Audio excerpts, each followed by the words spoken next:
Ahojte, už dlho som nenahrával žiadne video so žiadnym odkazom pre vás všetkých, ktorí ma sledujete, tak dnes to prišlo, lebo dnes ráno, možno ste niektorí zachytili, možno nie, som bol hosťom v Infovojne, kde som si uvedomil, že retorika niektorých tých ľudí, ktorí sa nejako radia do tej skupiny ako my, že sme konšpirátori, alebo že sme nejakí hľadači pravdy, alebo že nesúhlasíme úplne so všetkým, čo na médiá podsúvajú, že tá retorika je veľmi taká nepekná, taká agresívna, by som povedal, a že to sklazáva všetko do takého jedného veľkého hejtu. Tak ja by som k tomu musel povedať, že by sme toto mohli, priatelia, zmeniť opäť a zo dňa na deň sa to dá. A je síce fajn upozorňovať na tie témy, na ktoré upozorňujem aj ja, či je to očkovanie, alebo je to politika, alebo je to čokoľvek iné, o čom nás médiá tie bežné klamú. Ale druhá vec je, že poďme si teda spraviť spolu nejaký lepší svet. A presne som dnes nad tým uvažoval, keď som sedel v tej Infovojne, ako by sa to dalo. Je veľmi veľa ľudí, ktorí podporujú takých ľudí ako som ja, ktorí píšeme to, čo máme proste na jazyku, bez toho, aby sme sa báli. A podporujete nás takým spôsobom, že nám dávate lajky alebo nám posielate správy, treba na Instagram alebo na Telegram, čo je milé, je to pekné, pohľadká to ego, keď príde taká správa, ktorá nás pochváli.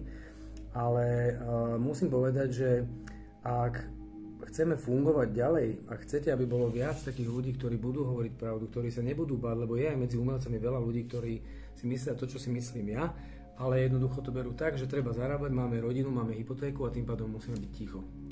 My to tiež tak máme, že tiež máme rodinu a tiež musím živiť rodinu a napriek tomu nie som ticho a nemám to vôbec v tomto ľahké. A preto by bolo super, priatelia, keby sme začali robiť následovné, a to, že ak máte niekoho, koho sledujete, koho možno obdivujete za to, že hovorí pravdu, a nemusím to byť ja, môže to byť hocikto iný, tak ho podporte. Podporte ho takým spôsobom, že si pozrite, čo robí, alebo či má nejaký tovar, alebo nejakú službu, alebo čím sa živí, a to konkrétne podporte. A tak budeme vedieť všetci potom robiť ďalej väčšiu službu ďalším ľuďom. Mne teraz napríklad napadla Liana Laga, ktorá má svoju knihu Revolúcia vedomia. Jej tiež chodí mnoho správ a mnoho lajkov a palec hore za to, aká je odvážna, tak vy môžete podporiť tým, že si kúpite jej knihu veľmi jednoducho.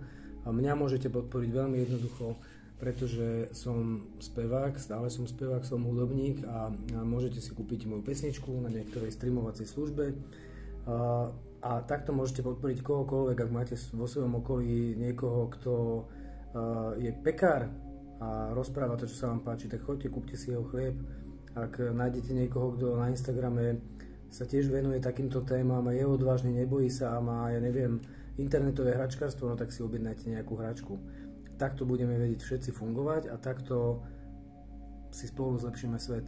Tým, že budeme len na všetko nadávať a hejtovať a posielať si lajky, tým veľa toho vlastne nezmeníme. Pekný večer.